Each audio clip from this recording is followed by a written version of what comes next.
Salam dostlar, nelerden yazıvatma, okullar, işler samanca gidip durma. Ben şu gün video çekmemi sebebi ters kompütür aldım. Yani ne için aldım, ne için aldım, ne sebepten aldım yani onu size düşündürecek şu an. Ben şu kompütür almamın sebebi yani oyun için aldım, oyun oynamak için YouTube'a başlayacak.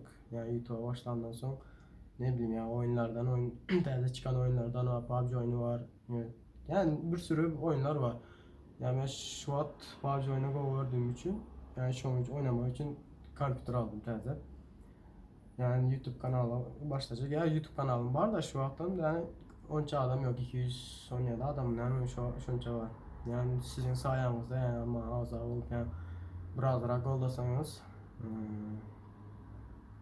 YouTube'da browser'a görsem deyip fikir et yani. Çünkü ne bileyim yani köp YouTuber'lar zaten var olan kanalımızı aldım köp izleyen de yani şunun için yani telefonda da oynayan PUBG'da yani telefonda köp zadet olmaya yani can geliyor öyle bu geliyor düzük oynayıp olmuyor telefonda kızıyor zadet elin ta elin diliyor yani düzük çek olmaya şunun için kompütür aldım kompütürde de yani kompütürden 15-20 daha olandır alanma yani YouTube'a çek deyip düzük çekilemiyor yani vakit olan yok.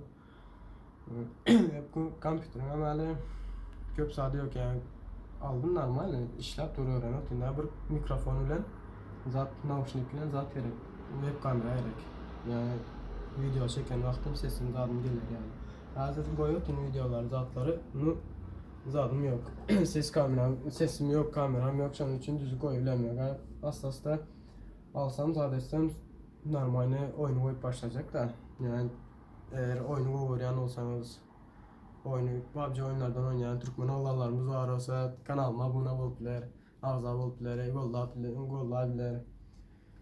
Kompütür ötse kompütür şu an bu prosesör 3950 lira oldu. Yani Türk lirasında. Monitör 1 milyar 600 oldu. 5 yıl garantisiyle aldım. Bu klavyatür ama zatlar olay mesela başta stol emezat 5 milyar 5 milyar oldu.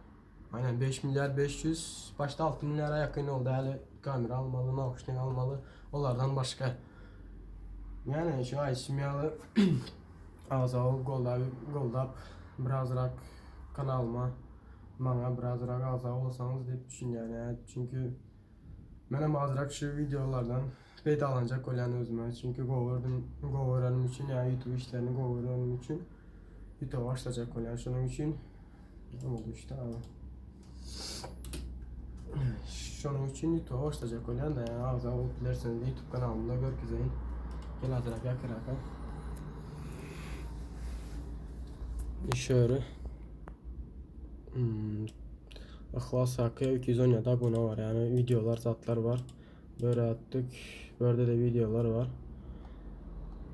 Ya şunun videolar var. Hazır onca videom yok ne 50 saniyem videom var. Şu hasta hasta şu zaten çek olan da video çekecek olan. Yani bu kadar. Başka açacak zaten yok. Açmıyor kanalıma o zaman goldamanızı karşı ediyorum. Sağ olun, hoşçakalın.